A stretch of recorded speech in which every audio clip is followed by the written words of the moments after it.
Wahyu pasal 8. Dan ketika anak domba itu membuka meterai yang ketujuh, maka sunyi senyaplah di surga, kira-kira setengah jam lamanya. Lalu aku melihat ketujuh malaikat yang berdiri di hadapan Allah, dan kepada mereka diberikan 7 sangkakala. Maka datanglah seorang malaikat lain, dan ia pergi berdiri dekat mezbah dengan sebuah pedupaan emas. Dan kepadanya diberikan banyak kemenyan untuk dipersembahkannya bersama-sama dengan doa semua orang kudus di atas mezbah emas di hadapan tahta itu. Maka naiklah asap kemenyan bersama-sama dengan doa orang-orang kudus itu dari tangan malaikat itu ke hadapan Allah. Lalu malaikat itu mengambil pedupaan itu, mengisinya dengan api dari mezbah, dan melemparkannya ke bumi. Maka meledaklah bunyi guru, disertai halilintar dan gempa bumi. Dan ketujuh malaikat yang memegang ketujuh sangkakala itu bersiap-siap untuk meniup sangkakala. Lalu malaikat yang pertama meniup sangkakalanya, dan terjadilah hujan es dan api bercampur darah, dan semuanya itu dilemparkan ke bumi.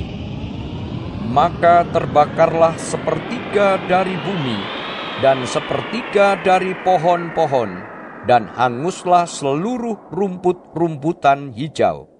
Lalu malaikat yang kedua meniup sangkakalanya, dan ada sesuatu seperti gunung besar yang menyala-nyala oleh api dilemparkan ke dalam laut.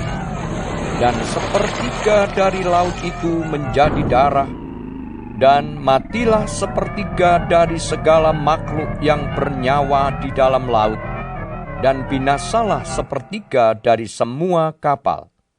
Lalu malaikat yang ketiga meniup sangkakalanya, dan jatuhlah dari langit sebuah bintang besar, menyala-nyala seperti obor. Dan ia menimpa sepertiga dari sungai-sungai dan mata-mata air. Nama bintang itu ialah Absintus. Dan sepertiga dari semua air menjadi absintus, dan banyak orang mati karena air itu, sebab sudah menjadi pahit. Lalu malaikat yang keempat meniup sangkakalanya, dan terpukullah sepertiga dari matahari, dan sepertiga dari bulan, dan sepertiga dari bintang-bintang, sehingga sepertiga daripadanya menjadi gelap, dan sepertiga dari siang hari tidak terang, dan demikian juga malam hari. Lalu aku melihat, aku mendengar seekor burung nasar terbang di tengah langit, dan berkata dengan suara nyaring, "Celaka! Celaka! Celakalah mereka yang diam di atas bumi, oleh karena bunyi sangkakala ketiga malaikat lain yang masih akan meniup sangkakalanya."